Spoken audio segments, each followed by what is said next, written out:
Good morning. It is Friday, June 20th. This is the Automotive State of the Union. I'm Paul J. Daly's Kyle Mountsier. Today we're talking about CarMax crushing Q1, when the EV tax credits will go away, and Honda is now launching and landing rockets.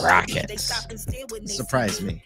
Look, if you're gonna if you're gonna say we're a car company, and then you're like, you know what, lawnmowers, just go the other way too. You know what I mean? Honda lawn. There's nothing like a Honda lawnmower. That's true. I love a good Honda lawnmower, including the price tag. they come for it. They get after expensive lawnmowers. Hey, we're really continuing to release our ASOTU concessions today. Shiny object syndrome leads to failure to launch, with Daniel Gover and David Spizak talking about the challenge of actually integrating tech. If you know these two, you know this conversation is going to be on fire and measured all at the same time. We also have a webinar coming up. You can go get that podcast. Just search ASOTU concessions on your favorite podcast platform, or just hit up our YouTube channel, ASOTU.be, ASOTube. We have a webinar coming up. When is the webinar? Is it next week?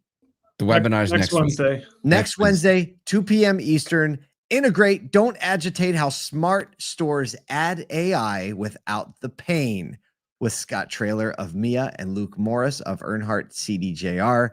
Two very savvy folks. Scott is an amazing person to just like talk through a problem. So much fun. And Luke is kind of a new friend in the ecosystem, but a very savvy operator as well. And I think everyone's trying to answer this question right now. Anyway, everyone's like, I should have AI in my store. How do I actually do that? Where do I use it? How do I use it? All that stuff. So we're giving actual use cases here from someone who implemented them, talking about the implementation journey. Super valuable to know for everyone. So you can go to asotu.com and sign up for the webinar right there. You know how webinars work.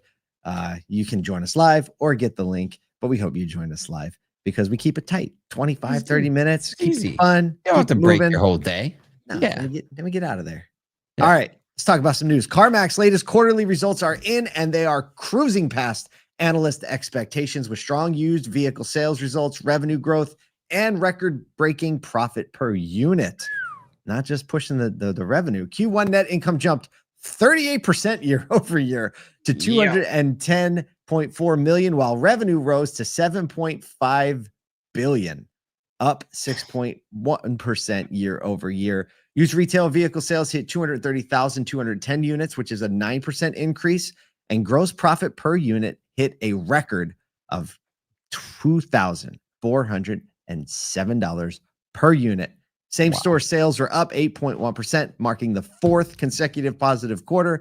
CEO Bill Nash said these results highlight the strength of our earnings growth model and our sharp focus on execution.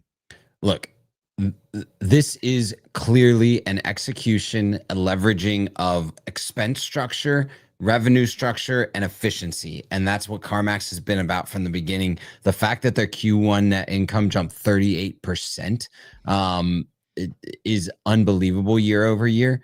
And not just that, but the record front end, the record per unit profits. Now, obviously, I think we all know there's some there's some questions on how they build in the finance profits and things like that.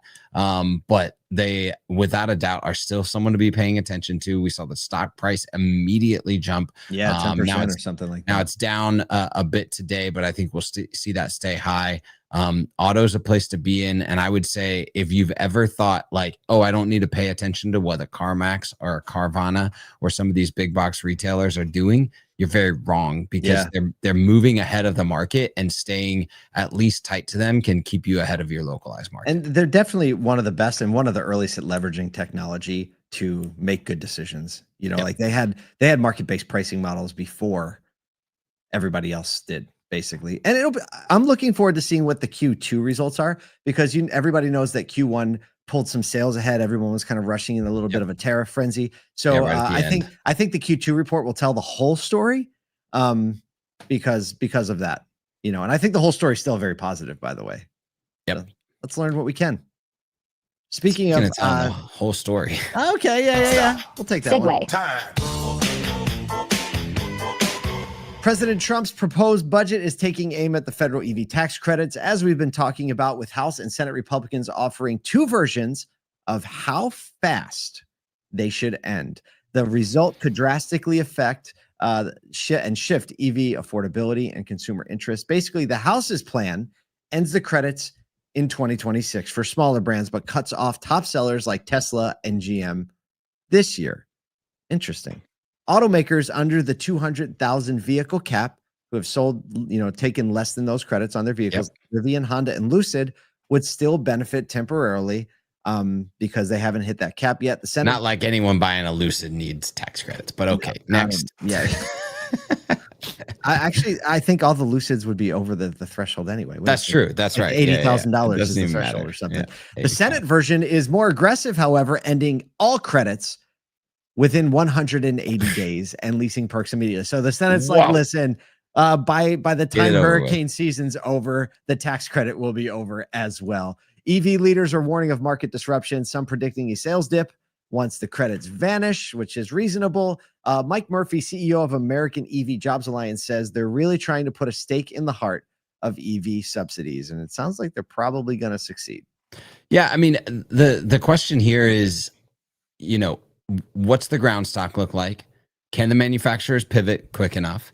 And can the dealers sell out of the ground stock? Obviously, when you have an incentive to sell through that ground stock, you're going to have pull aheads on people that were thinking about EVs, which would typically make the OEMs make more, right? You see day supply diving down, you see sales pace going up, and all of a sudden the OEMs make more. So there's going to have to be an understanding if either of these go through in this budget, because either way, there's going to be a sped up pace in EV sales short term because of the incentive to take advantage of the incentives. And then the manufacturers are going to have to not react to that in putting in place too much inventory when you come out of it. So it's going to be a really interesting situation where all the algorithms are going to be put to the test. That's true. Well, I mean, I guess we'll see. If you're going to get your EV and you're thinking about it, get it now. Yeah. What are you going to say? Speaking of getting it now. Stop. Segue. Time. It was surprising to see this one this morning. In a move beyond automobiles, Honda has successfully launched and landed a reusable rocket as part of its R&D efforts to enter the space industry and support future satellite demand. The rocket hit 890 feet, just further than Tom Brady can throw a football, before landing within 14 inches, real close, of its target at a Japan test site. Honda leveraged tech from its own automated driving systems for flight and landing, its eVTOL stuff. The launch took place in Taikai Town, a growing hub for aerospace development in Japan. It is a 21-foot, 2,800-pound rocket. It flew for just under a minute on retractable legs. We got a video of it? We got a video of it. Check it out. Here it comes. Here it comes. It goes up. The legs kind of come together. And now it comes and down. Then it looks bigger when it's in the air. Yeah, it does look bigger when it's in the air. Oh my gosh, this almost seems like the hot air balloon ride at Disney Springs. Yeah, that's all it is. Yeah, and then it comes back down, and I'm surprised that they were even 14 inches off. It's like, come on, guys, get a little bit closer. But hey, look, Honda's trying here. They made it. If you get the camera angle just right, you can make it look like 4 times its size, but it's really just a 21-foot, 2,800-pound little guy. Okay, I mean, I think if we saw that next to us, we'd be pretty impressed. That's true. I wonder, maybe we can launch one of those in the parking lot next to ASOTU next year. Oh, that would be so cool. There's plenty of space. Just clear that guy out. Their definition of safe space to do that and our definition are probably two very, very different things. Oh man, that's so funny. But I love seeing a little competition, right? We've kind of become, it's funny, you know how you do things and as you see it, it becomes right? Like all the things we take for granted, like our phones and flying from one place to another 100 years ago would just be like total science fiction before there was even something called science fiction. And now we see this rocket take off and land in the same spot. We're like, not a big deal. Like but Bruce it's Mom and Despicable Me. Still huge. But it's pretty amazing. And competition is always good. It's better for everybody. And Honda, even though this is a totally different division, it's an automotive brand close to our hearts. Yeah, Another automotive company launching rockets. Come on now, automotive taking over. Let's go.